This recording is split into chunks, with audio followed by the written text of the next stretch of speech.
Welcome, everybody, back to My Hero Analysis Beyond, the MHA rewatch after a slight hiatus. I am Tom Negrazi, and I'm joined, as always, by Steph Bear. Steph, how are you? Doing all right. That is great. Hi to everybody. You can come off this tiny little screen that we were on. Yeah. Back to the big one. So, a couple changes in terms of just like logistics, I guess, this week. Working on a whole new kind of platform, even though it's the same platform, but it's a different platform, trust me, behind the scenes. So that's why we had to delay an extra 15 minutes. And then my personal little setup is different. So instead of having like my on deck stuff below, it's now over to the side. So I'm kind of doing that while doing this. It's fun. Yeah. But I love your hat, Steph. It's great. I've been trying to find a good one, and I had one that had like Lord Explosion Murder, but it was in the kanji, so no one's gonna know what it is but me. So, but that's one of my favorite things. I like when it's that. Like one of the reasons I think you had, like when you were looking for a hat, you asked me two questions. You're like, should I get a UA one or fly? And in my head I was just thinking just the kanji of fly for Kurosan, and that would have been amazing. Yeah. But I think you got both of them, didn't you? Mm-hmm. I have like 3 coming. Like hats are like my jam during the wintertime. I mean, I understand. It's cold. James, hello. You say perfect picture up there. Yeah, for the card for the episode. I thought so. That's my favorite. One of my favorite scenes that happened. Poor Deku. Yeah, poor Deku. But at the same time, there's a moment in this 3-episode stint where Shoto almost kind of puts him in his place, and it's like. And at the same time, you're like, yeah, Deku, you got to remember, you are still a stranger to people. You don't have the history of All Might, yet you want to be yeah. that. I almost bought that hat a week or so ago. You should have, James. We could have been twins. It would have been cute. And hello, Dan. And I saw Christy in there earlier. Yes. All right. Shall we just dive right in? Get it? Because the first episode is a swimming episode. Is a pool episode.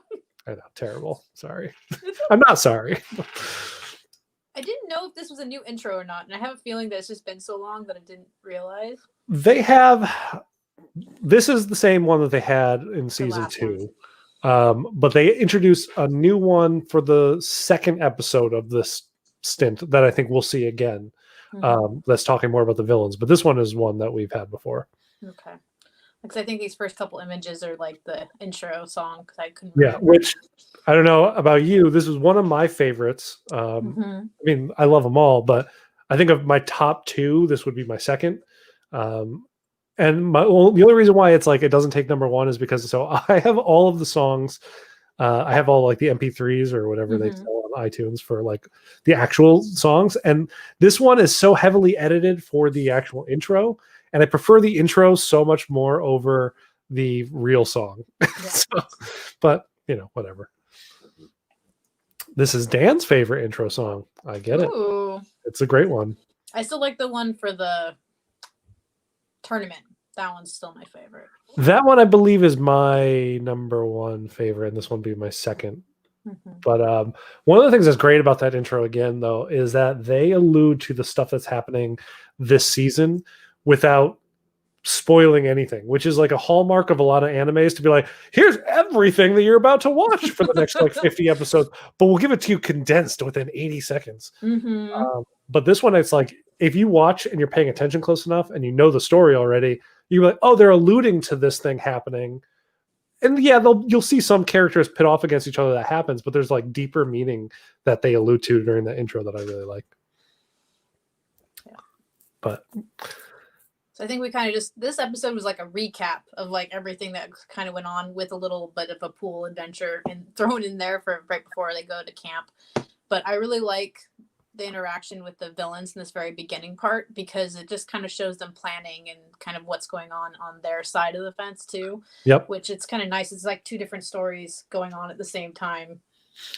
It's also really nice to see Kurogiri in his dapper suit. I just always enjoy seeing him looking so stylish. I like that they have a picture of Deku just hanging out in the villain lair too. Just like, well, it's the same one that I believe he showed to Stain, to be like, if you see this kid, we're after this one. But I forget, is it in this scene that they're talking that Kurogiri brings up the fact that Deku is like almost the mirror opposite of Tamura? Mm-hmm. I believe so. And that was like one of my favorite things because he's like, there's something that he sees in this kid, and there's a reason why he hates him, and it's because he's like he's like the mirror image of him, pretty much. Yeah. Oh, James, sorry to hear that. Oh no. And then we have wait, isn't it on the free? I think it's on the free Hulu though. You can get the free Hulu, just have commercials. So look into that. Because My Hero's on Hulu. Mm-hmm. Yeah, the name of the episode, Game Start. Mm-hmm. Boom, boom. I think it was just more of them chatting and everything too. So yeah, just a lot more pictures of Tamura looking sinister. This was just adorable. Him working out with like he's like on summer vacation. He's like, I'm still going to be a little badass about everything. Can't stop. You know, no matter what. No, they Ida in this episode even like tells him at one point, it was like a really cute Ida Deku moment where he's like, you have to take a break, man. Yeah, have to. They make him. I found this whole thing endearing where they didn't believe they were going to get what they needed without Midoriya's help. Like he was like the key part of their plan of making sure everything was going to happen. I love it. It's so underhanded, but also kind of sweet in some way. Yeah. They're just like, and they're like they're going to drag Midoriya along, but they're going to like, oh, we'll make up something that he'll want to do so he'll come with us. Yeah, because he was so into it too. He's like, oh, endurance training? Yeah. That's so smart. Oh my God. And it backfires in their face like so spectacularly because of inviting Midoriya. Yeah, exactly. I think this is the part where like Vlad and Eraserhead are talking about the camp and what's going on, and he's like wants him to go through all the quirks for the students, and so I just went slide by slide about all their quirks because it was cute. Oh yeah, it's also great too because like you get to see everybody's quirk, and it's almost like through the eyes of Deku, even though it's Vlad reading this stuff, or it's actually Eraserhead telling Vlad about the students. Yeah. But it's funny because we are seeing a lot of it is the entrance exam as Deku reacting to like, oh my God, wait, what? like all this stuff. I'm almost wondering if it's not in the order he meets them all. So it's just crazy. It's in an interesting order. I was wondering also like the entire time I forget what they called Deku's superpower because they couldn't remember what they don't know what his quirk is like we do. So it's funny that it is what it is. Just kind of goes through each kid. They're just cute. Look at Froppy's face there. I know. There was no good pausing on this. I went through it for a while. It's like this is. It kind of looks like South Park, the Canadians. Oh yeah. Terrence and Philip. Yeah, it kind of looks like one of them. That's a good one. Mm-hmm. Crazy. A few good ones. Crazy angle. And these like where he was saying number 6 in their name would go away really quickly, so it was like random. Yeah. Denki. I loved also it's like so all animes do this where they're like, here's a recap episode. You're back for the next season because you probably forgot everything and you're not completely obsessive and watching this all the time like most of us here on the show. You probably forgot all these things that happen and who all these characters are. And it's funny to me because I'm like, recap episodes, I get so tired of them. But then watching it too, it's like, oh yeah, I get to kind of relive all those moments all over again. It sucks when you're watching it live and you're really pumped to get back into the season, and all of a sudden it's a recap episode, and you're like, man, nothing new. That happened to me with season 4 of My Hero. I was like so ready for it to kick off, and it was like nope, here's a recap episode. I'm like, oh, it was still cute, but still. Yeah, there we are with Duplo Arms. Yeah. Mezzo Shoji. Okay, it's like Mezzo.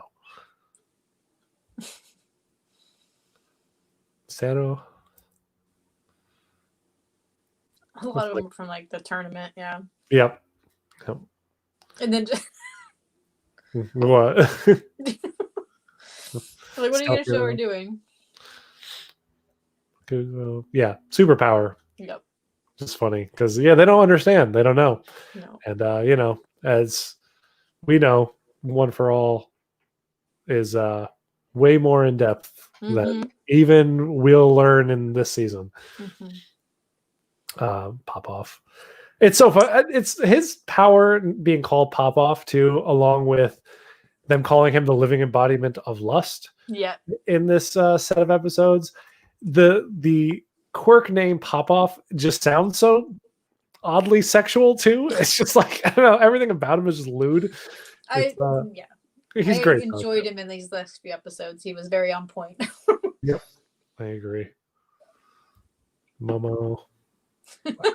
And now we're back at it. Yeah, it's basically Mineta and Kaminari want to go to the pool, and they're kind of explaining everything about to go this for this. And you think they're wanting to slack off. They tell Midori it's for endurance training, and then they kind of go into the backstory of hearing the girls, and there's some slides for it too, wanting to go to the pool to to do their just to hang out and sunbathe. So obviously these two want to go and see the girls in their swimsuits.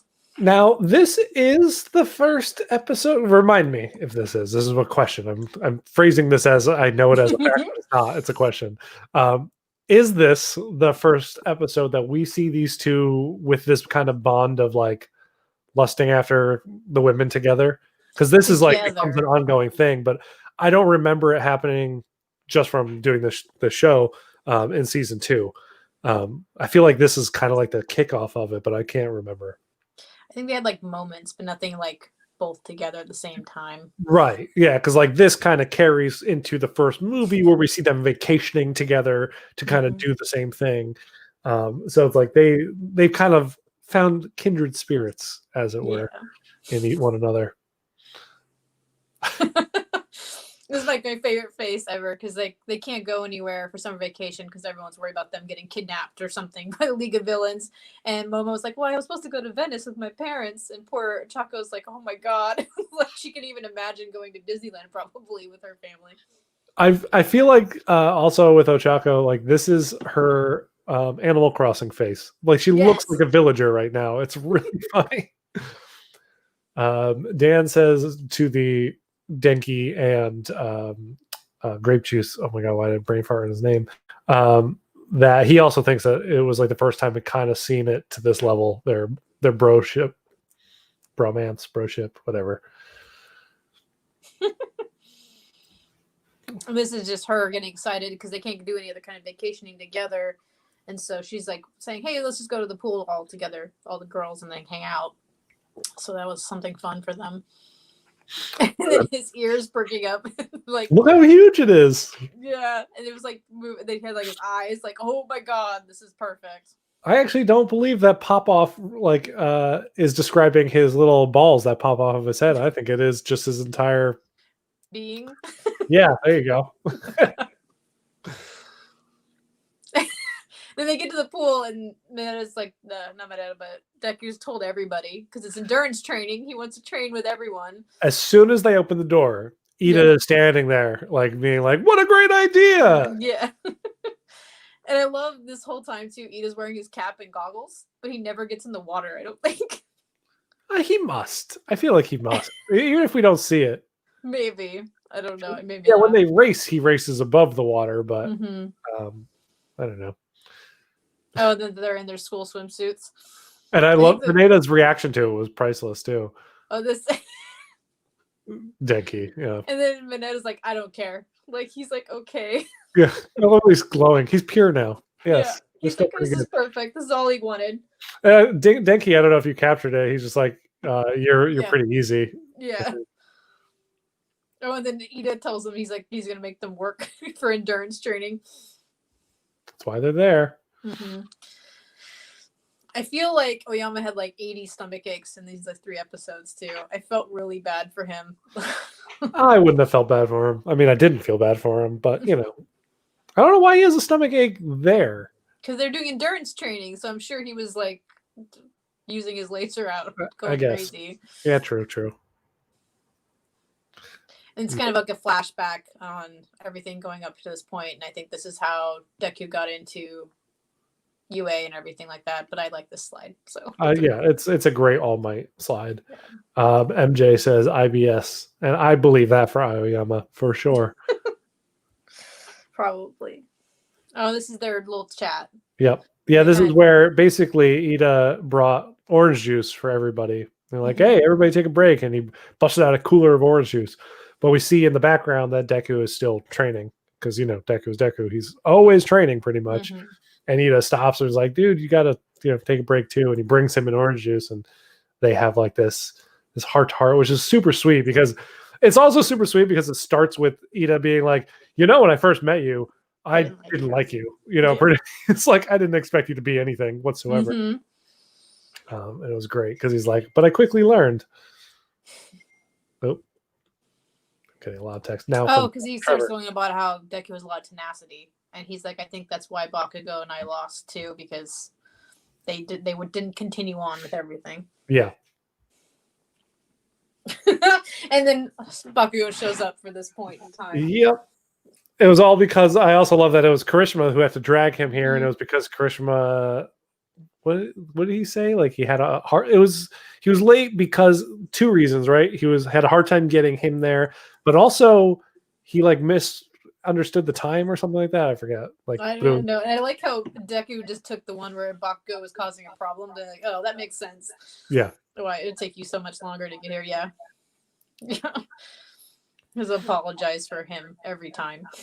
Yep. I do not understand how all of them have 6-packs though. I was like laughing about this. They're constantly training. They're 12. That's what it's about. It's about training. You got to train. Except we've seen Deku. Yeah, no, I agree. Like I think that's actually one of the things with class 1B that you see a little bit more of. There's like different body types. Well, I don't think does Maneda have a 6-pack? He doesn't. No, right? he's just Maneda. But that's hang on. We're gonna go back and we're gonna find that out because there was a picture of him. He's doughy there. Yeah, because I think all the rest of them do. There's that one scene of them. Yeah. Okay, no, they draw him without. See, all right. So at least there's some different, something different. But yeah, the rest of them are. Like even the anime voice guy. Yeah, I was actually about to comment about that exactly. Oh, hey, Trevor. Trevor, I actually signed up for a month of the streaming service myself. that's how we're in. Then see, we're back. Okay, yeah, we go back, and they're gonna do their actual racing. Now it's kids being kids pretty much because they can actually use like their powers, and that's fun for them. I like how it's 50 meters too, and it feels like it's like a longer time frame, especially with how fast they go. Yeah, that's true. They fly across there. It's just the length of a swimming pool, though. I mean, those are fairly quick. They're all excited. This was just for Dan because he's like in the background. You just trying to show Dan Ayama's 6-pack? Like, yeah, even he has it too. But I like how this is the line they showed Bakugo for this. You cannot damage people or buildings. You know why. don't act like you don't. He's perfect. I also love that he's like, I'll crush you, Deku. And then he like turns on the side, I'll crush you too, Shoto. Yeah, he calls him half and half. He doesn't even call him his name. I know. This part I replayed like 5 times because it was hilarious. I didn't get to capture it when he gets a stomach ache midair and just takes Sero out. Just it is really funny because like you wonder like how did Shoto win that? Like, I actually would think Aoyama would win it because I think that he should be able to burst himself over 50 meters by this point, but maybe that's what he'll learn in the summer training camp. I think because he's been doing endurance training before this, that he probably wore himself out because he had a tummy ache. Ida's method is ridiculous. That's how he got across the canyon, remember? I know, I remember. But it's like, out of everybody, Deku's the only one who's swimming, And also, you wouldn't think that Deku would be Ida. But I think Ida's taking it pretty slow here. Mm-hmm. And then we see Deku, like, turn on his ability. And he wins. But I like how they shake hands. Everyone else is all pissed at each other, but like, oh, good job. That's called friendship. That's how friends, they support each other. Was screaming at him. You gotta support your friends. That's how it works. Yep. Still more flashbacks. Yeah, this one was cute. The whole thing. Yeah, that's right. Because he's talking about how like basically Deku helped him kind of see himself and push him forward, kind of thing. And he's got to work hard, because they both. I think in that scene we see both Ida and Shoto recognizing how much hard work Deku has been putting in, and that's how he was able to beat Tenya in a race. And so that's them both basically just because they shared that moment in season 2, recommitting themselves to also pushing themselves just as far. And then we kind of get to this part where they're kind of filling in. All Might's talking to the detective about what's going on with the League of Villains. There's still no new information, and basically they're trying to get through everything. I think this is just more of a recap too on all the occurrences that had occurred too. Yeah, we're basically just touching base with everybody at this point. Yeah, he's just angry. He's so excited to be there, though. This is like excited Bakugo time.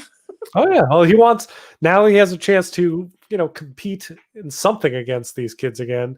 He doesn't want to be I guess flaked on. I don't know how you would describe what happened between him and Shoto. Basically, he doesn't want to repeat of that.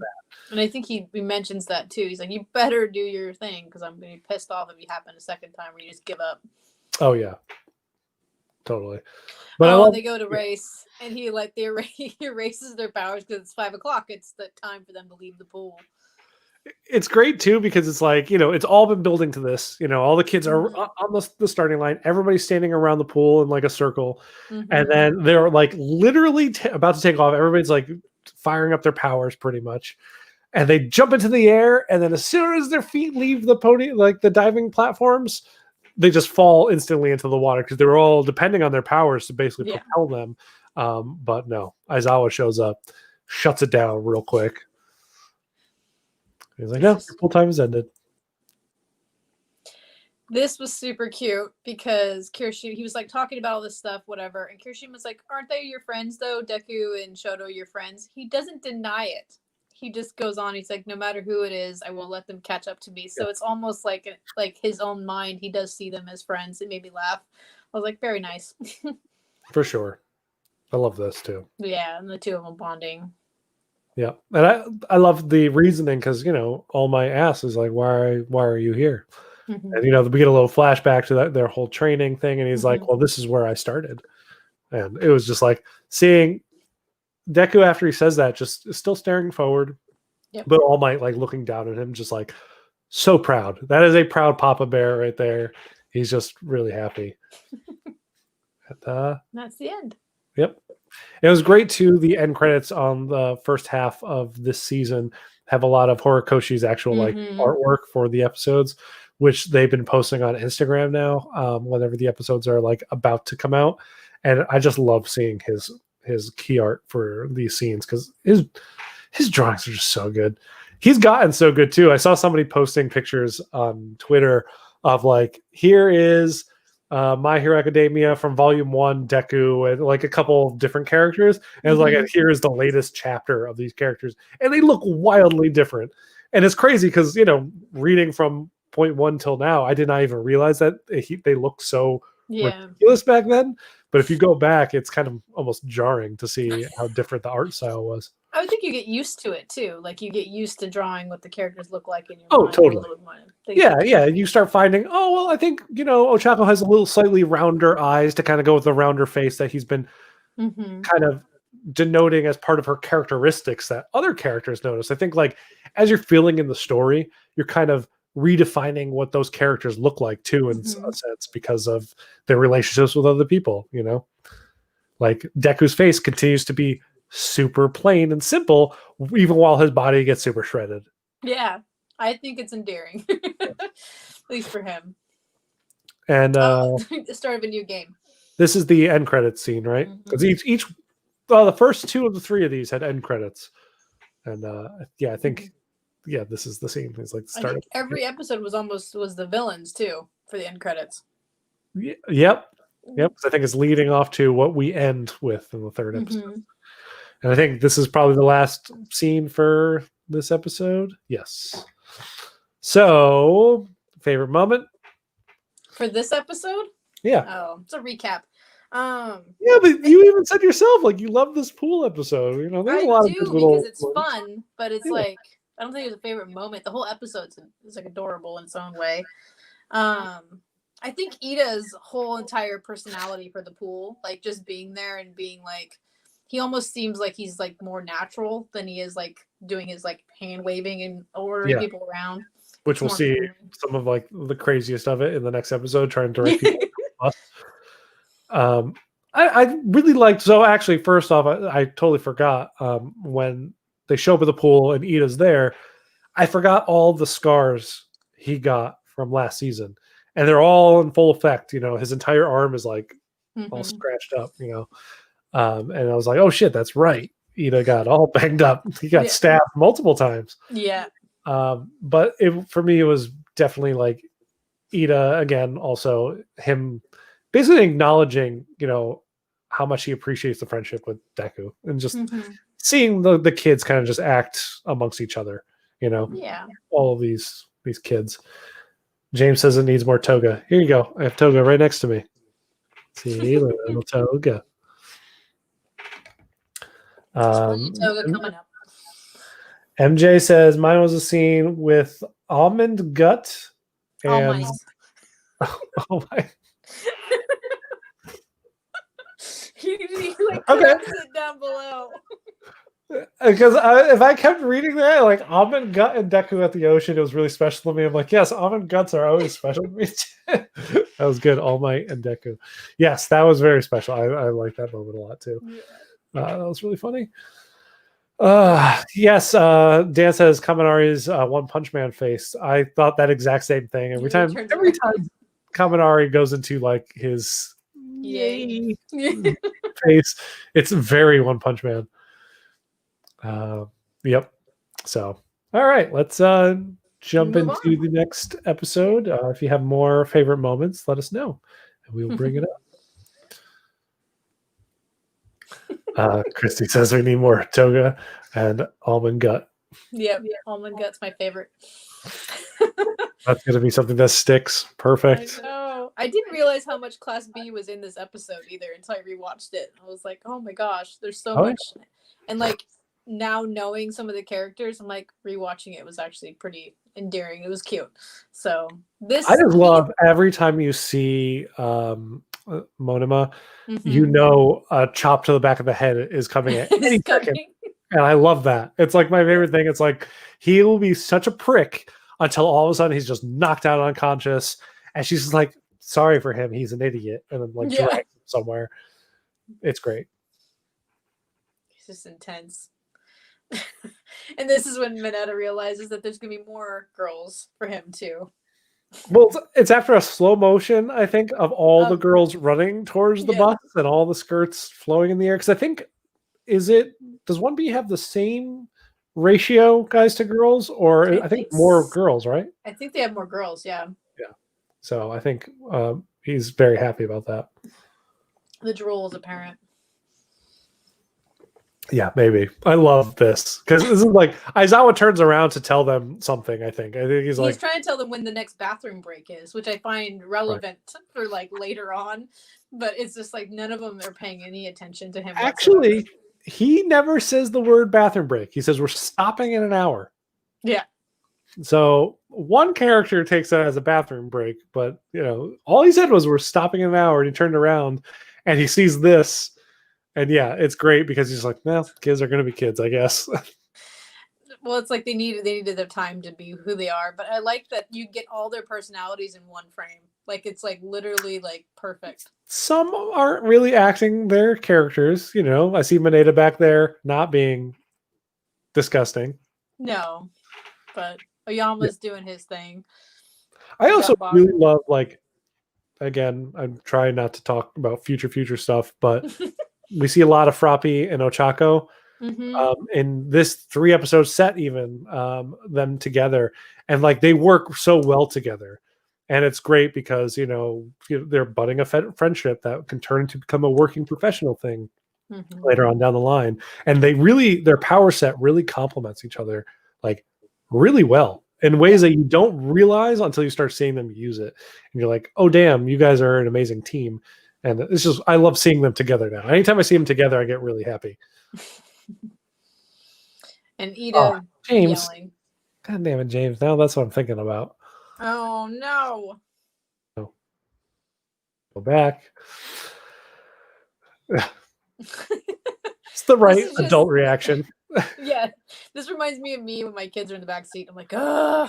I was going to ask you, have you had to chaperone? I know not this year, of course, but have you had to chaperone like a school trip or anything like that yet?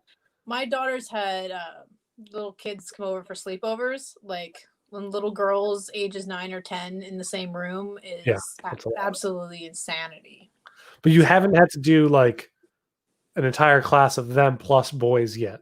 No, I went to help out with the class project. They were building like an air balloon, and I could barely handle that because they glue stuff to themselves. It's just ridiculous.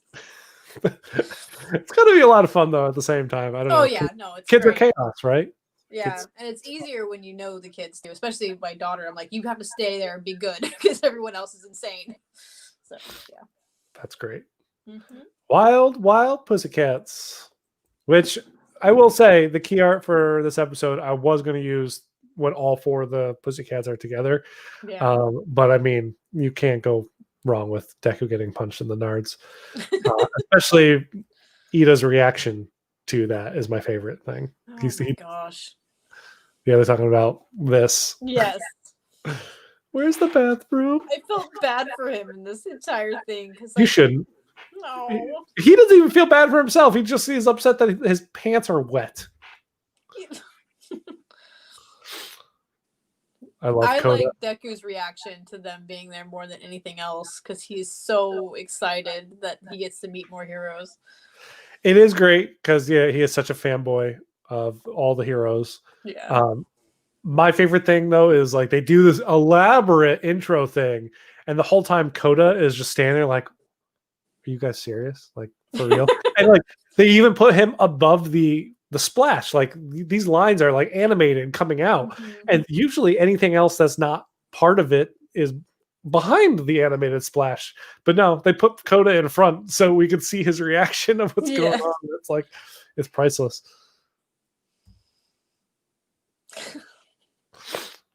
Just the way they look at him. I didn't even notice their looks. That's so good. Even Ochako looks like she's like, okay, yeah, we get it. Well, they just know he's like. He knows everything about it. Excited. I love because he says. They've been around for 12 years. Yes, they're a veteran agency that has been like in professional use for like 12 years. As soon as he says like 12 years, she slams into his face. It's great. Oh, then they're all freaking out because they're slowly realizing that they're here and then the site is way off there. They're with Aizawa. They're like, this is not a good idea. I forget who like makes the motion like, quickly, get back on the bus. Get back on the bus. It's Kirishima because I think he's like, like his defense mechanism kicked in. It's great. Yeah, because Aizawa is just like staring blankly too. He's like, guys are not going to make it. Him flipping through the air. It's crazy. Oh, that's right. I always forget how they get down into the forest. It's the dirt girl. Yeah. She can control the earth. Yeah. The beasts forest, which I got to say, these beasts look freaking awesome. I love them. I think these beasts are really cool looking. They're all so unique. And the first time I saw them, before you realize what they are, I'm like, what are these freaking things? These things are crazy. Because, like, one is like a freaking straight up dragon. Like, that guy is like, I don't know, he has teeth going up and down and horns and spikes and everything. And it was like this whole fight sequence when they start fighting all of them. There's so much going. I like picked and choose certain ones because it was like crazy how many. It was great seeing them in action and seeing them do it so proficiently too. And this is like, I'm not sure which ones we have screen caps of, but this is where we see Froppy and Ochako working together. That I'm like, yeah, that's badass. Actually, everybody works so well together. Like Mina's running around, melting everybody's legs. You know, people are punching through the top, using naval lasers to laser through people. But by people, I mean giant mud creatures. So that's the thing. They realize that these creatures aren't sentient. They're not real. They are animated Earth, basically, by that one pussycat that has the ability to control Earth. So they're all these like crazy monsters, but they could smash them at their will. Can we see that his tie is still going too? Of course. It's Ida. He's got to look dapper. He's from UA. You got to represent. Yeah. I do like that the 4 boys are like just killing it this entire time. Yeah, they take down that first one real easy. Mm-hmm. Even capture Deku's smashing through. Yeah. It's the only one of the 4 that you were missing. I tried to get a good one. It was just either his face or the dirt exploding. So it was not going to be anything in I'll action. take that as a personal affront. That's okay. There's not 8 of Bakugo in a sequential order there, so you're okay. I don't know. 2 so far. Yeah. And I do like his Captain America like stance. Like, let's go do this. Oh, yeah. He's ready. Bringing the team together. And poor Minetta's crying. Well, yeah, because he just pissed his pants. Yeah. This is just for Dan, I take it? Yep. Okay. Okay, also, all right, let's talk about Denki for just a second. Yeah. They are anywhere at this point in the montage, because we're now in the middle of an action montage. They are anywhere close to the camp. So why, oh, why would you go full power and turn yourself into a freaking idiot this early on? He ran up to, like, he was like going, I was like, oh, well, you're going to do something. Nope. Yeah, no, he's like, I'm going to go straight 1.3 million volts because, you know, I could have done 700,000 to see how that works first. You know, it might have been enough. They're just fighting dirt, you know. Dan says, I absolutely loved this part. It's rare we get to see a 20-person superhero team work so well together. Absolutely, man. That was exactly what I loved about this too. It was really good. Made the Avengers look like the Three Stooges. And like every single person had something to do. Yep. Oh yeah. Like, well, yes. I gotta say, Toru. She's just bait. She is the decoy of Class 1A, which is funny because you can't see her. Really. I mean, it's just a running shirt and skirt. But what another great looking monster. She was awesome. But also, so I felt the exact same way about this as I did Denki going full. Like, knowing when she uses this cannon, like this is her finishing move, if you were. Again, unless that cannon's on wheels or something like that, which it might be, maybe a little early to make a giant immovable cannon that, you know, uses most of your lipids. But I don't know. Still, it was awesome seeing them all. I love it. I'm being nitpicky because I love all these kids. I think it was just a part of the montage of just like all the characters doing that. They just want to show everybody being cool. And he's mad about it. Yep. Coda.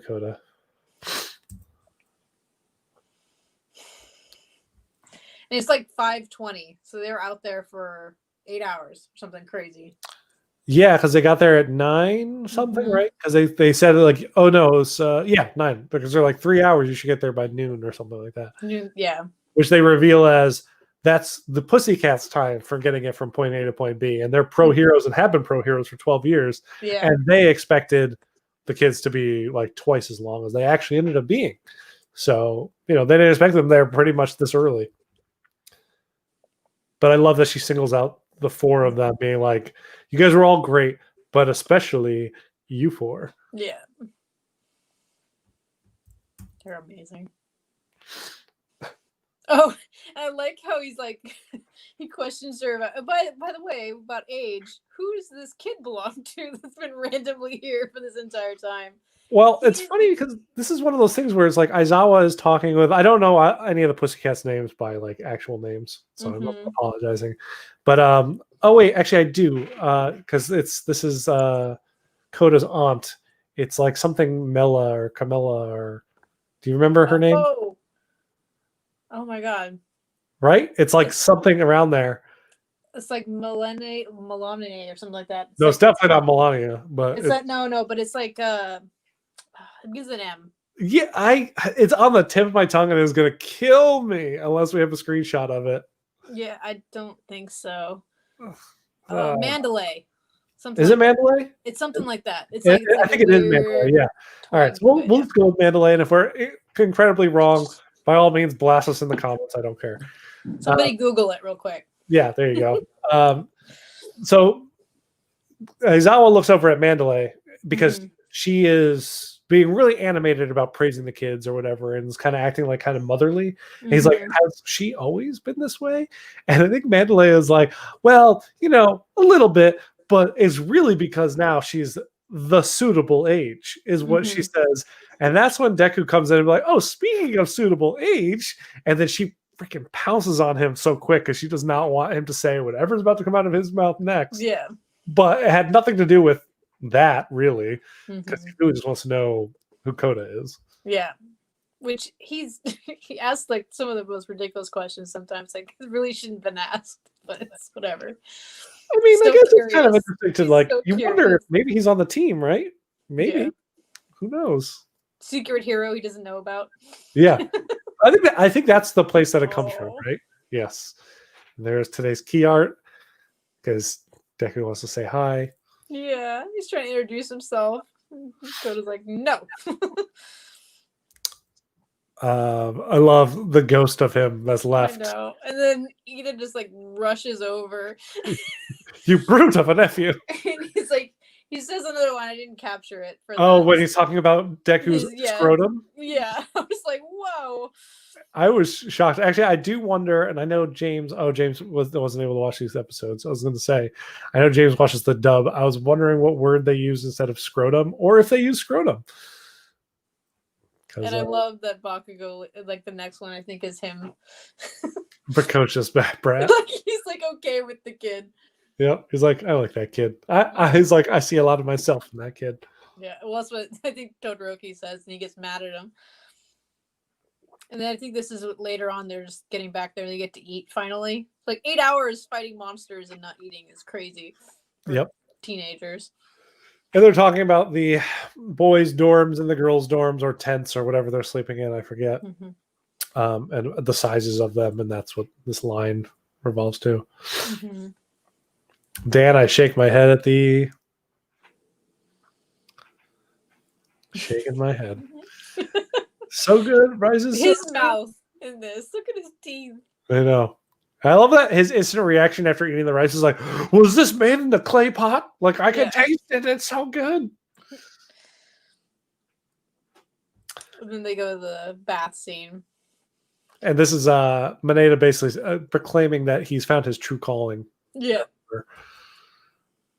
I love that too. He's just so pissed.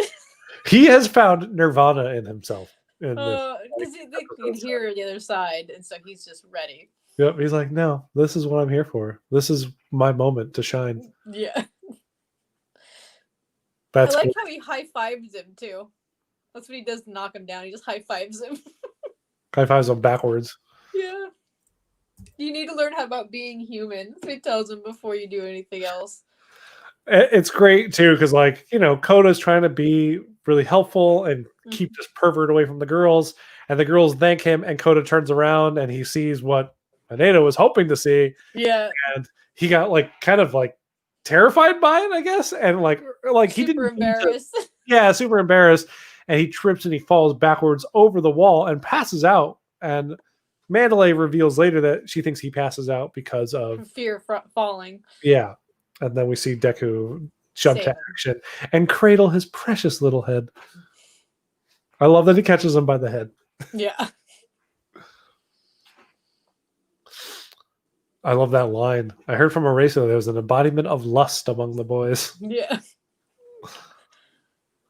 It really is, James says, the bathhouse episode of every anime. It really is.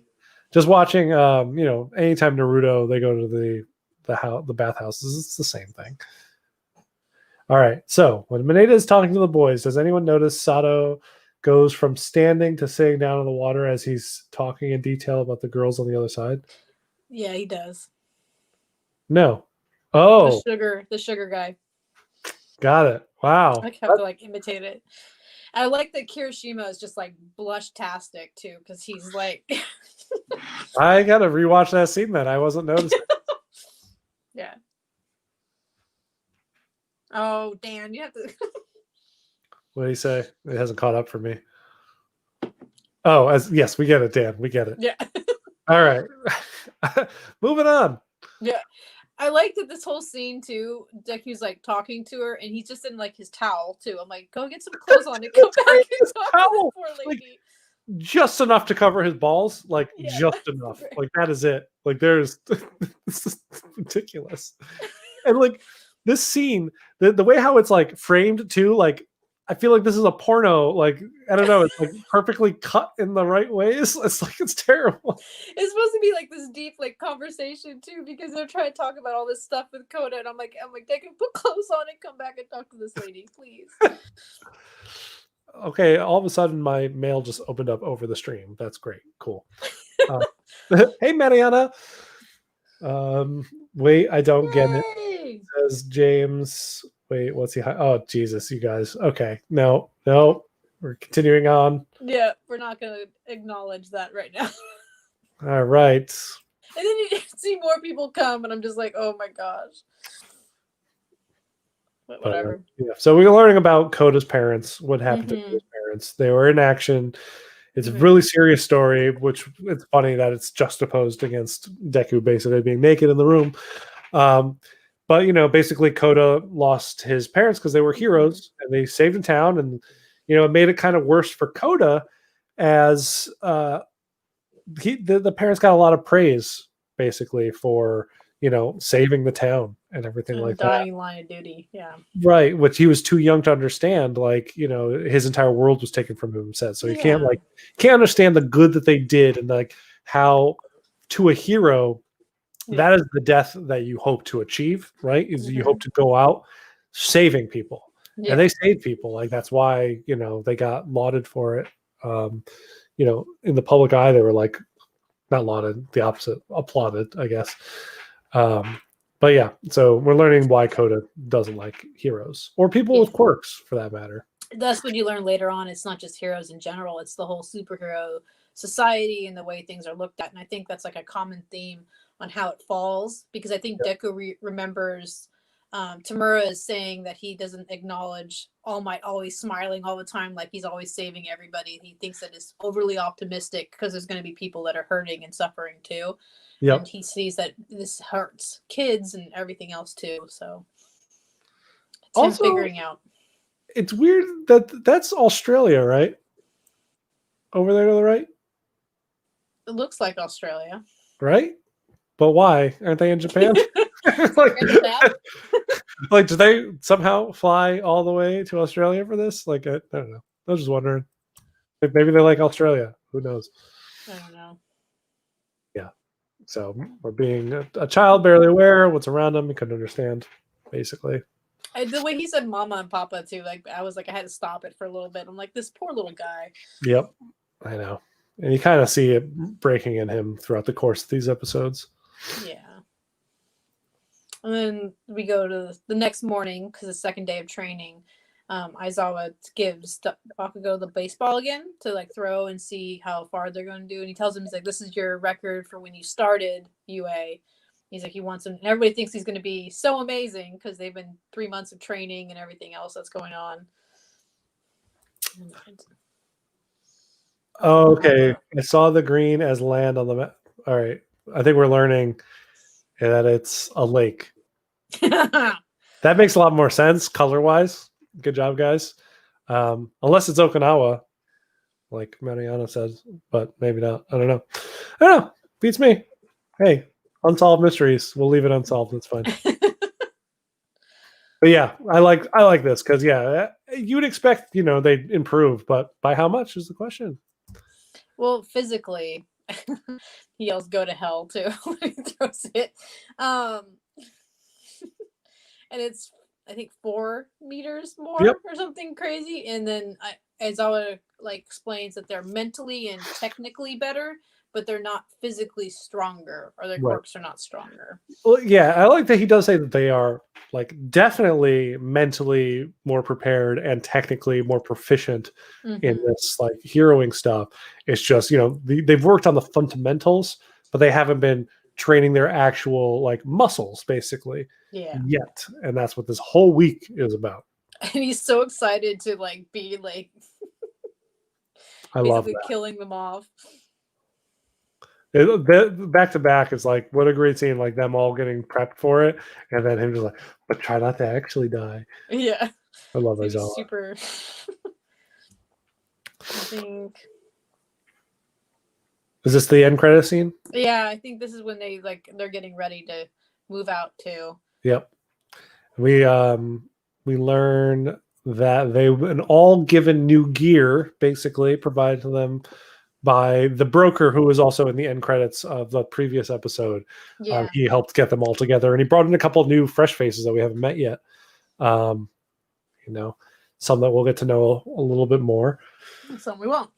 And some we won't, and some we won't for sure. Yeah. Then we have Dobby, I believe.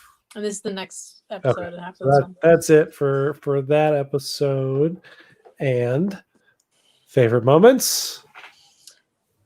I kind of like the explanation for the quirks on the end because, like, you think that they're all super strong now. So I was expecting it to be super far, and then when it's like this much, like barely anything, and then their reactions to it, like everyone just expects Bakugo to be amazing, and he's not. So it's like, oh, I like that was the choice too for the pick.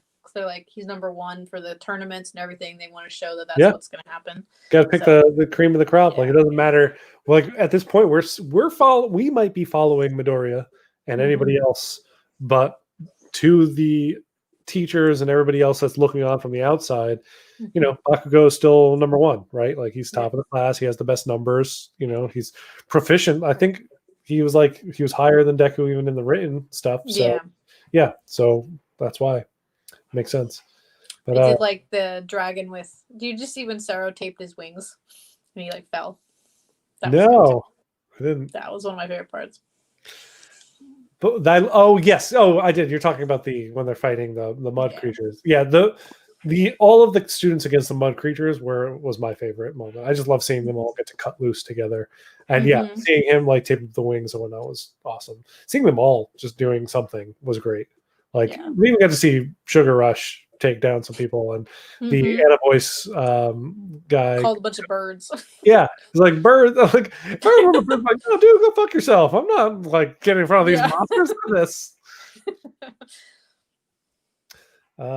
Can't do the English dub. Let Tiny Human watch it dubbed, and I cringe the entire time. Movie, you watch the movie. Yep. Oh, good. Yeah, I can understand that. I know kids can't watch like the dubs because they can't keep up with the writing stuff, or the subs because they can't keep up with the writing so quickly.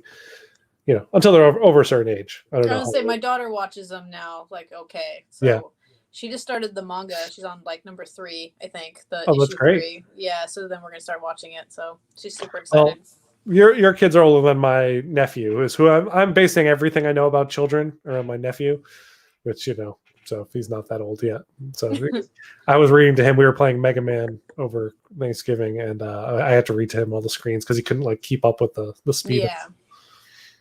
Yeah. Coda is just a better, uglier Aquaman. Dan, go home. You're drunk. Yeah, like what? Yeah, no, Coda's adorable. And also, wait. Coda with a T? No. He's talking about the anime. The guy that talks to animals. Oh. No, you're right. He can talk to like insects and animals too. Yeah, I don't know. So he's not Aquaman. He's better. Aquaman can just talk to fish. That's it. Coda can talk to everybody.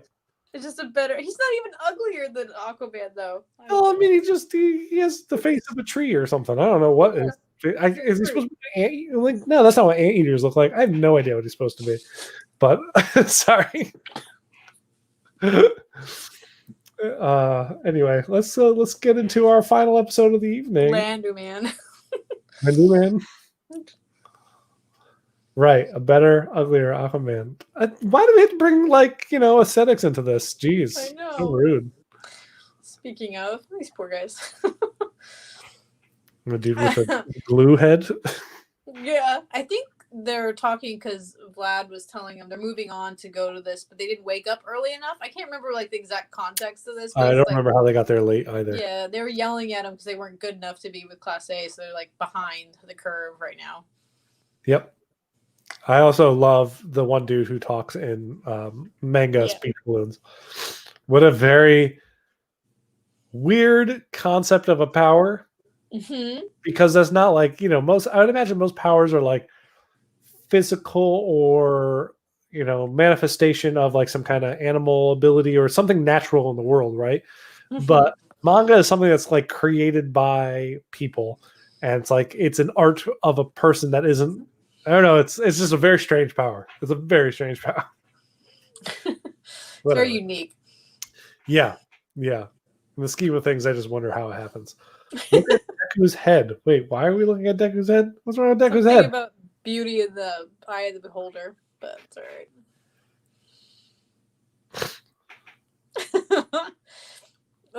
That's what it is. I think it's like they're getting all the attention, so he wants them.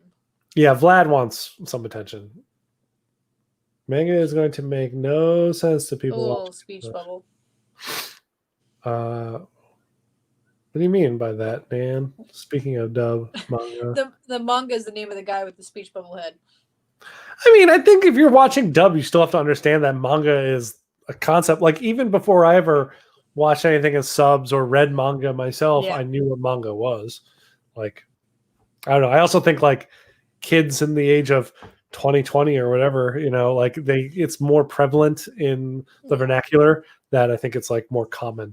Like for me, I used to have to still hunt down like actual specific anime stores to find the VHSs that sold the anime episodes that you hoped would have the subtitles on them or were dubbed. Like, because you could just get them and you get home and you realize, oh no, this is just in Japanese. There's no any English on this whatsoever. Yep. That's the time I'm from. And I know Steph as well. Yeah, same here. Yeah. So we have Class B basically catching up. Yeah. They're walking into this scene unknowing of what they're in for, pretty much. This scene's amazing. It is great. Everybody is basically. The episode's called Coda. This is good. What was that deep sigh for? What's up? Because why would you make this kid put his hands in boiling water for one? I was just like, the explanation is right there. I know, but it's just like that just doesn't.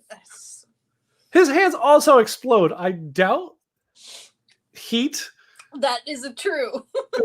Wait, that's not. Well, his hands don't. They cause explosions. I imagine. I know, but I didn't even think about that. He's already used to it. Yeah, he has a much higher heat tolerance in his hands than anyone else. Yeah. When you had to order anime VHS from those cards that came tumbling out of other anime, I remember what you're talking about, James. I felt more worse for him. He's cooking himself. Yeah, pretty much. He's literally cooking himself down and making I love that he hits the tub too to like do the power change. He's like, yeah. Sends out ice. Reminds me of like when in jujitsu when he's got the little animal and he's trying to like make it stay asleep. This is what it reminds me of. He's trying to keep the bath water at a certain temperature. And yep. It's just like oh man, jujitsu. Yes. If anyone's watching this right now, you should be watching Jujutsu Kaisen on whatever streaming service it's on that you can watch. I'm watching it on Crunchyroll. It is so far we're only like 11 episodes in, and is like amazing. One of my favorite animes I've ever seen.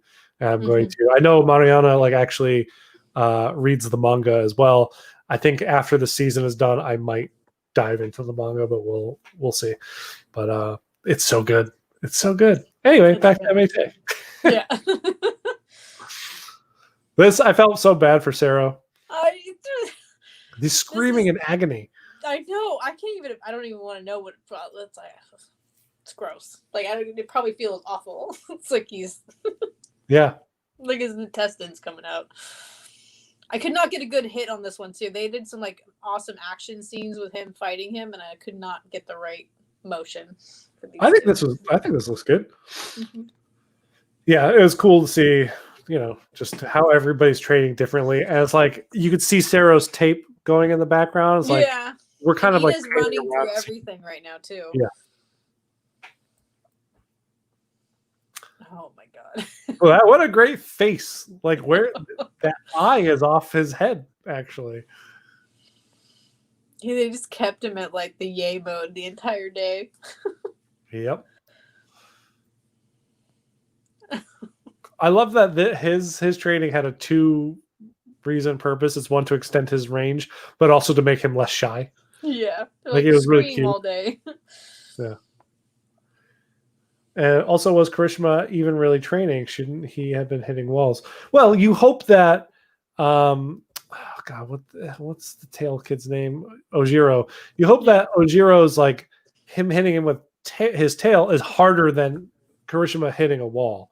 Like that's so he's constantly having to put his hardening up higher than even slamming headfirst into a wall would be. Yeah.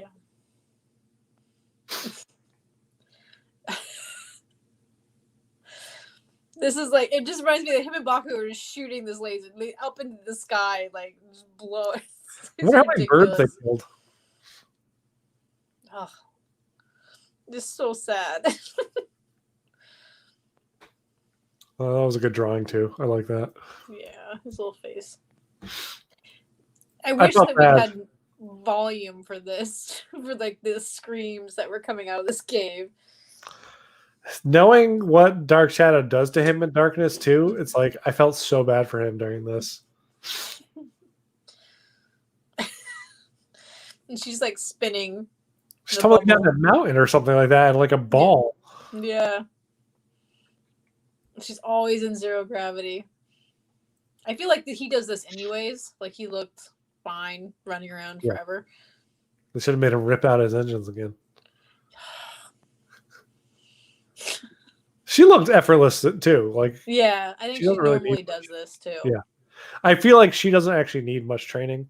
Like she pretty much knows the extent of her abilities and like performs at them at peak capacity. Mm-hmm. I love this. Like like lift weights while you're eating. Yep, eating like giant cakes, and like he has a partner next to him doing the exact same thing. It was just what a good scene. She's just like making those little dolls as much as she can. Yep. This to me, I was like, this is like torture for these two. I felt bad for Jiro like slamming her earphone jacks into like a giant brick wall. Like, ugh. And the next one I think is like her like color page for it, and it was just they had some really good ones. Like Momo's was really awesome, and then like hers is really good. That's a good split scene. I think it froze on that, right?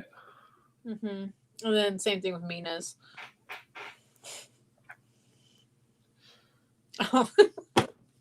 He was done for. And then he was playing hide and seek, which I was like, okay. Yeah, but like how? Yeah, exactly. But how is Hagakure like actually like training? Again, she's just running around naked. Yeah. Invisible. It showed you how to find her. It was like, yeah, you can't get more invisible. I guess she's learned to be quieter as she walks around. I don't know. But okay, like this kid in the front, I don't know who this kid is. The one in like the very front. White. Yeah, the little ghost coming out of his mouth was one of my favorite moments. Mm-hmm. We get to meet the whole crew. New ones. Yep. Oh, I don't even know. He was like doing dances like for the boot camp. I was like, what are you doing? Yeah, I think that is the Invisible Girl's like whole thing is no one should sense her presence. I guess that's how she trains. But I know this is supposed to be like quirk boosting training. So like what I meant more is like there's no boost to her quirk that she's doing. Yeah. It is really just, I guess, better training of her other abilities for her stealth. Yeah. This was ridiculous. Yeah. I caught it too for the next thing because it was. Oh, you did? Oh, perfect. Yeah, like the words. Cat punch.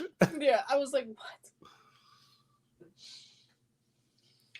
He does send him flying. I love that he nails him like right into a mountainside. Yep. And he's just pissed. He's like, plus ultra, you guys are gonna do what I tell you to do. Yeah, and the kids like so before we jump to the dinner, like the other kids, class 1B is like he is completely different of a vibe than the other pussycats. Like he's Yeah. the exact opposite. Like what is going on? And then they have to make their own dinner, which Yep. I think is almost mean. I think so too, but at the same time, also great. Mm-hmm. I don't like Ida's reasoning for it. Like we should also fill the people who we save's belly because it'll make them Yeah. happy. Like no. He, You should be eating to like get yourself to eat healthy and eat well because that will then later help you perform better in that yeah. sense. The whole like, well, we save a bus of children, we got to take them out to Chuck E. Cheese. Like that's not it. Okay. Yeah, they'd love it, but you have better things to be doing with your time. Exactly. And poor Todoroki's lighting all the fires, like, because now he's using his fire part. And they're like, oh, Baku, you can use explosion to light this, and he blows it up. He just walks away too. No, he does say no first. He's like, as if I would ever do that, and then he blows up the entire oven. Yeah, but it's like he just walks away. It's all like smoking, and Todoroki's coming down the line, just like lighting him up. Yeah. Yes, I know, James. I know cooking for people is a very upstanding Japanese thing. I get it. I'm just saying, if you're a hero, you should be out heroing, not cooking an 8-course meal. Yeah. And then I try to catch him smiling because he's being useful. He was just very happy about being able to use his fire and make it beneficial. Yeah. Yeah. I love that. Yeah, Krishima says that. Yeah, it's like right now they're so hungry they don't even care. Oh, this is my favorite part. Go ahead. And, like Mina asks her, it's like, oh, you have to eat a lot, Momo, because she's eating cake all day too. That was all she basically did for the day besides making more things. And she's talking about it, and she's like, I have to eat more to make more. And then Sarah's line for this was like my favorite thing ever. Oh, yeah. Yeah, he just basically says that her created items are like poop. It's like poop. Jiro just like... I love Momo's like, I'm going to go die in a corner now, I guess. She just realizes out Russian dolls all day. It's good. It's really good. Also, like, honestly, if I could take Momo's ability to just burn whatever I eat, and I don't need to make anything. If I can just burn it off some other way, I'll take it over almost anything. If I can just eat whatever I want all the time and not just get huge, that's the superpower I want. Good to go. James says I would dump out Hot Toys and Mezco all day if I had that quirk. Like I'd ask you to move in with me, James, if that was the case, and I would feed you. There you go. All right, so we take a little side step up the mountain to visit Koda and his secret base. Because he didn't eat, and so this whole time you can hear Koda's tummy kind of growling and doing his thing, and he's trying to be cool and not need them. And then Deku goes up there to like give him food, and then he starts talking to him about he even knows the superheroes' names, that like his parents' names and everything. Because he's a fanboy, and Koda got really upset. He was like, "Oh, did they tell you?" I'm like, no. I mean, they told me very vague details. He's like, but I'm a nerd, and I figured this stuff out on my own. So, and then like Deku trying to relate to this kid and like really talk to him and trying to be. Later on, he gets a talking to about this, but he's really trying here. He's trying to be approachable and help him and be helpful, and Koda's not taking any of it. I mean, I will say, to Deku's credit, he didn't just ambush him here on this mountaintop. He did bring him a whole bowl of curry and be like, "Hey, you should be eating. Have this." And he just wanted to say, like, "I'm sorry." I get it. Like what Shoto says to him later about this. I agree with Shoto as well, but I understand why Deku felt the need to confront this head on. And it's one of the things I really love about him. And I love the fact that, he tells the story about his friend that was born quirkless. He was so cute. And the fire breathing in the next one is like so cute. It's like, that's his mom's power and his dad's power.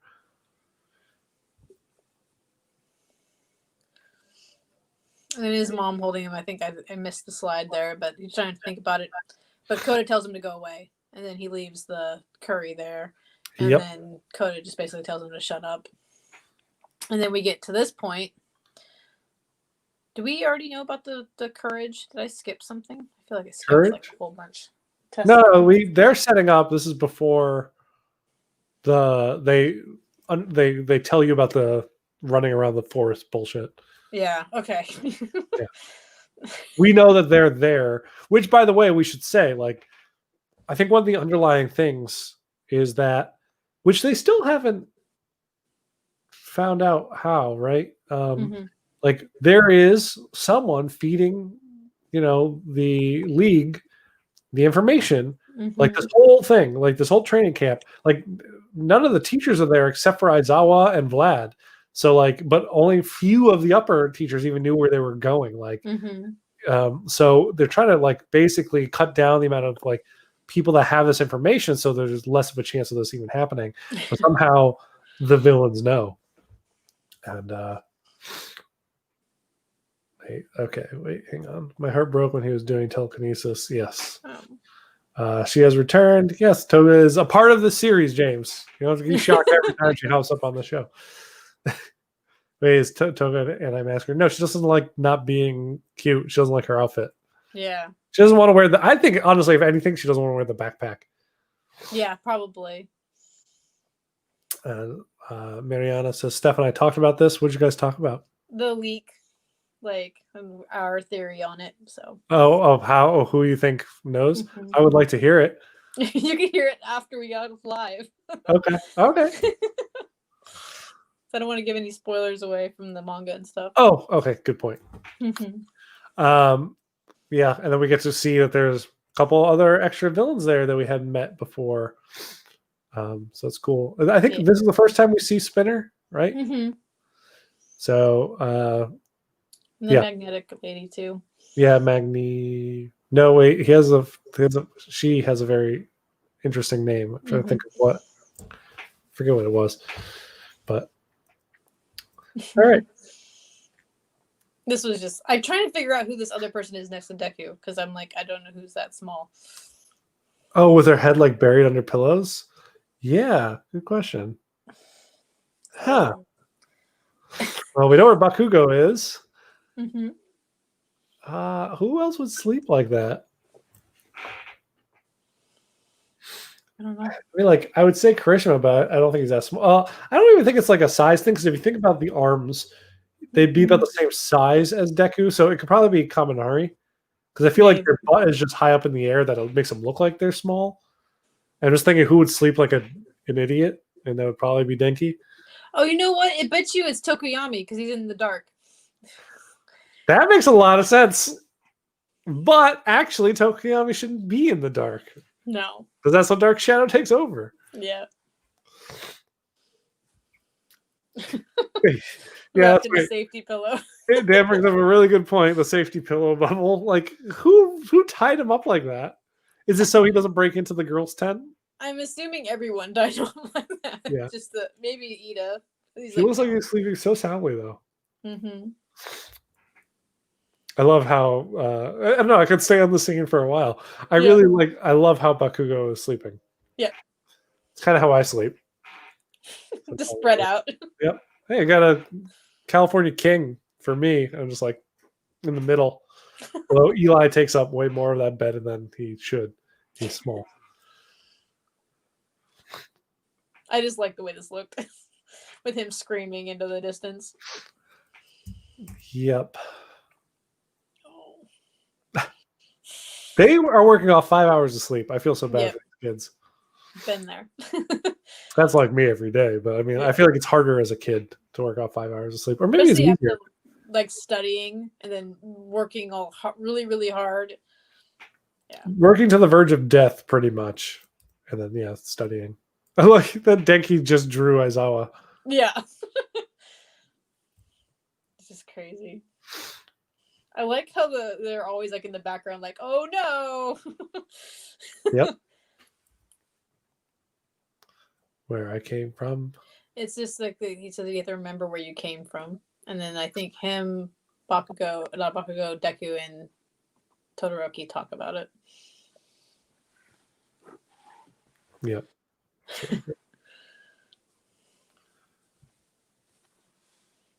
So keep going. We're doing more training. Yeah, and he goes and talks to Aizawa because he wants to know where all the other teachers are, and he really just wants to know where All Might is. That's all.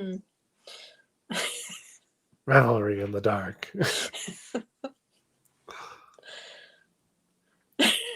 I loved. Okay, so it's a thing where Bakugo is also a surprisingly good cook, but the way how he acts about it.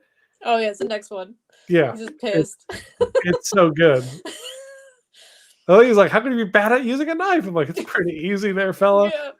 I was like, he doesn't say, it's just, I don't know. I feel I want to like be in the house when they were teaching him how to like cook or whatever. Like, did he force himself to cook for everybody else or what?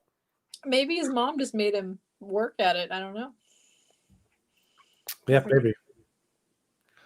So, and I think this is the conversation where Deku asks him, because he wanted All Might, because he asked him, you wanted to see All Might, why? And he's like, because I want to ask him for some advice on Koda. He doesn't like this. He's like, what would you do? I don't remember the exact question, or what would you do in this circumstance to make him feel better? And then Todoroki explains, it depends. Is the kid receptive of what's going on or what's happening? Yeah. Yeah, he's also like, someone like, this isn't what expressively said, but I think this is what he means, is like someone like All Might has a lot of action to back up when he talks, right? So like he could talk, anything coming from him in your mind, because All Might, if you're in this world, like he is the number one hero, you know his accomplishments, you know his deeds. So all of that stuff comes from a place of experience versus this kid that comes off a bus that like, these kids just want to be heroes. And I'm sure most of the kids that Koda's met are in it for the fame and the glory or whatever. Because I mean, that's a very kid attitude, right? Like at a very young age, like I want to become a hero so people give me recognition. That's kind of what Koda sees it as. Mm-hmm. So, Shoto is like, oh yeah, I'm just a stranger. So like, how can I say anything to him? Because he doesn't know what I've done. He doesn't know what I'm about. He doesn't know me personally. And I think they go on about it a little bit later about how he sticks his nose and everything, and maybe it worked with Shoto, but it won't work with everybody. Yeah, which is funny because it might end up working in this situation. We'll see. Yeah, and they're going to do the test of courage. What a good! I thought about this as the oh man image of the episode. And he just drags them away. I think it's the next slide too. The Razorhead's like, nope, you guys have class. Yep. How does he turn his one scarf into all of those? The world will never know how that thing works. Yeah. Here's your map. There's no lake. There's no lake. There's just the same tree populated over and over again. With a bunch of A's and B's. Oh, it's for class B and class A. I got it now. Yeah. I was like, the two A's are walking around, and that's where all class B is hanging out, trying to scare them. That is what this whole obstacle course is about. Using your quirks in a different way to try to scare your classmates. Mm-hmm. Which I don't... People, I love after Tiger says this, someone's like, "You don't have to be so rude about it," or I forget what they said, like that language. Yeah, I liked it. Oh my god! Oh, and then they have to draw lots, and Deku realizes that there's only so many people now with everybody leaving for class, and so these teams and just like, yep. These two. Love it. Man is pissed.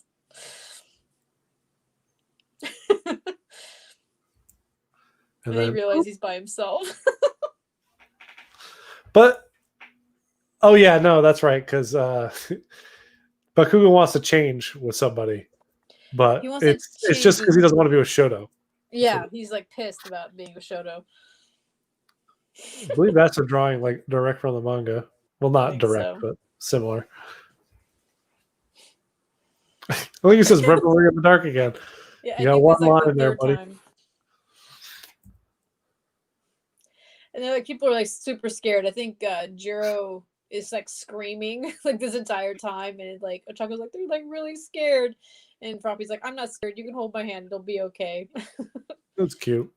Yeah. I love this. They're like, "Oh, did you see Bakugo and Shoto? That was my favorite reaction." And it's just when she pops out of the car, they're like, "Oh." Yeah. Like they just both stop. Like oh. Yeah. He's like, but they're like, "Oh, oh." And So then all he of a sudden, says, like, there's a smell of something burning in the air, mm-hmm. and then this mist kind of comes in. And she like just like smothers her. Oh yeah, that's right. This is when she grabs that little Yui. girl. I was like, I wasn't even realizing what I was seeing on the screen. I'm like, oh, it's just a big hand. I'm like, oh yeah, that's right. That's Kendo grabbing the other girl and just trying to like not crush her, but also protect her from the fog. Because yeah, they recognize that the fog is poison because you know the dude whose face is like a skeleton got knocked out entirely. Yeah. The sand guy. Yes. You have Dobby burning stuff. Well, what's cool is like before it's revealed that it's Dobby, because at this point we don't know what his power really is, right?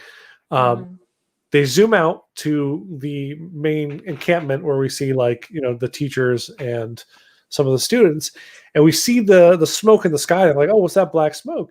And it's kind of awesome because like there's this eerily, you know, smoke lets off like burning, or fire lets off burning embers, but all the embers are blue sparkles going up into the sky because it's all blue flames. But you don't know that at that point that someone has a power of just like blue flames. So it's just really cool. That was like a cool little visual thing. And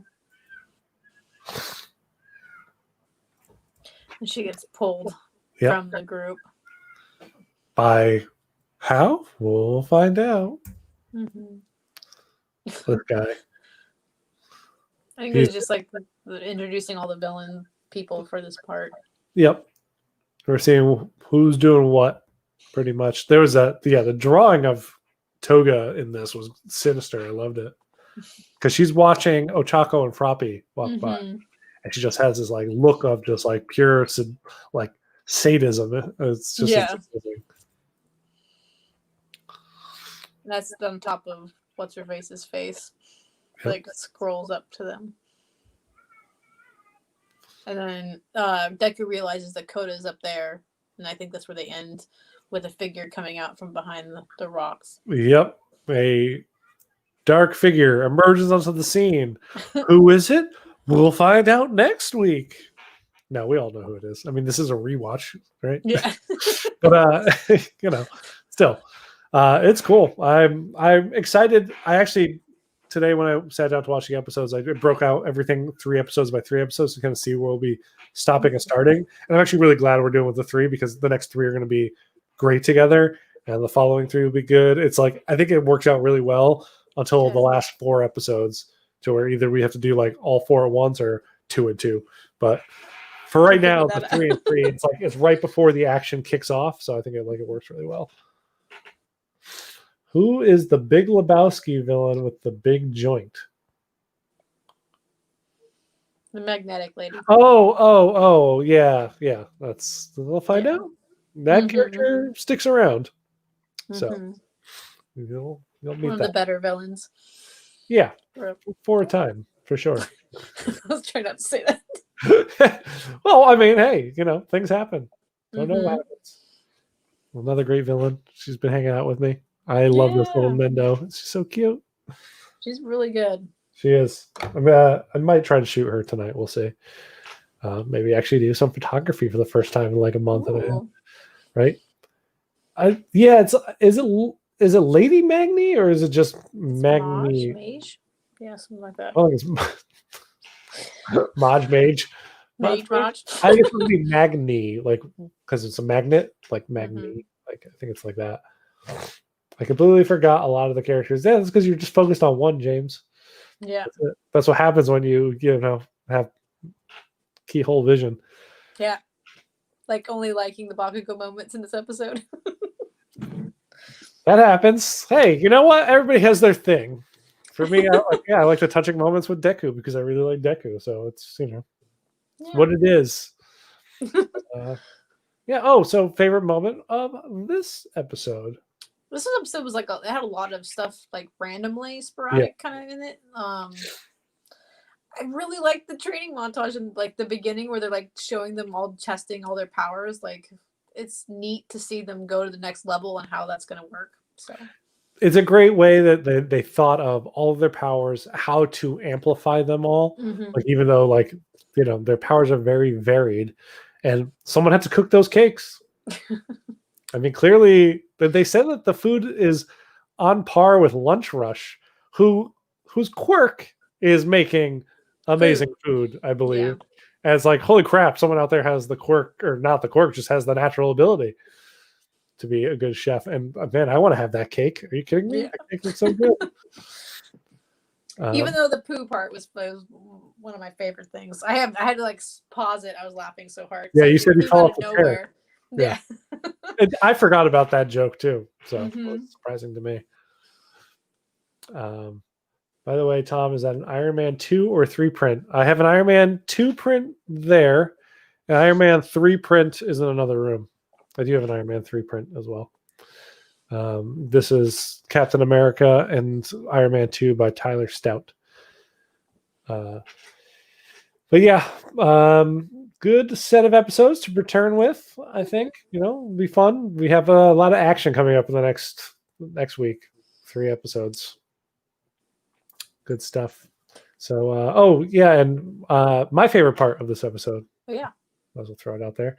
Is when Shoto and Deku are talking about how to approach talking to people or in this situation, and Shoto actually having that moment that kind of humbled Deku in a way, and Deku like really earnestly took it to heart.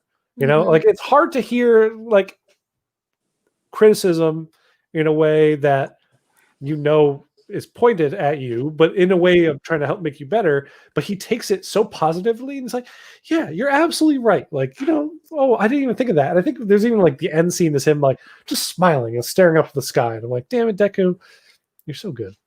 Yeah. It's neat that Shoto was the one telling him that too, because like that's what they were saying in the comments. Like you expected like some big dum moment from Shoto. I don't know. I would say eat cake or something. Yeah. Articulator says, speaking of figures, Revoltech Bakugo was not a thing announced last time we did this. This is true, and he looks absolutely amazing. Steph, tell me you ordered him. I haven't looked it up yet. No. What is wrong with you? The figure looks amazing. Coming, Tom. I'm trying to be good. Yeah, but this is like of all of the Bakugo collectible anything, this is the one. The one. Like I see this thing and I'm like, oh my god! It was like little Bakugo comes to life. Yeah. He might be a better figure than Deku, and Deku is my figure of the year. So, personally, until they come out with Kirishima. Well, we gotta see how they do. Yeah. I don't know if Kirishima is gonna be next. Who knows if they're gonna do more after these 3? I hope.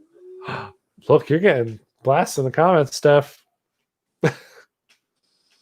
Oh Jesus. Bakugo, go order it. Thanks, James. Yeah. Everybody, Steph, spend more money, Steph. I know. I have enough Bakugo stuff as it is. This is the primo action figure, though. The primo. I think I have. No, I don't think I have any. I just got my big bad Figma for Kirishima and Ochako finally converted, so those should be coming. Say over time your big bad order of who? Ochako and Kirishima, the Figmas, they're finally coming. Oh, nice. Mm-hmm. I have had a plan to do something with all of those kids. I did shoot them when I got them. I wasn't like in love with the shots, but I plan to reshoot them at some point. But they're great. They're really good. Way better than the Bakugo Figma, which is a figure I cannot wait to get rid of personally. I need those custom Nindo faceplates, Mariana. I know. I'm hoping they do what they have been doing for Haikyuu, where we'll get like them in different suits with all new head plates. Like we've had 2 of Deku so far, which is great. I love it. Yeah. And I love that 4 different head plates with each figure. So all together we have 8 Deku faceplates. But it'd be great to have more with Bakugo and more with everybody. But I really want like training suits, school uniforms. Like I only need one boy and one girl outfit, and that way I can kind of swap out Mm-hmm. the heads. Excuse me, but I will buy them all. Let me be perfectly clear. I will buy them all, but I only need one. You know, need, please. I already put down for the faceplates. That's good. I saw it and it was great. Oh wait, sacrifice 2 Nendos for the best version of your Dan. He's not wrong. Nah. I feel like I can't I'm not talk. getting rid of the Figma though. So it's not going to happen. But it's so much better than the Figma. I'm sure it is, but I'm not getting rid of it. You've seen the pictures of this thing, right? Mm-hmm. Okay. Like there's even the newer pictures that have come out are even better than the first pictures that came out. Like it's just, I don't know.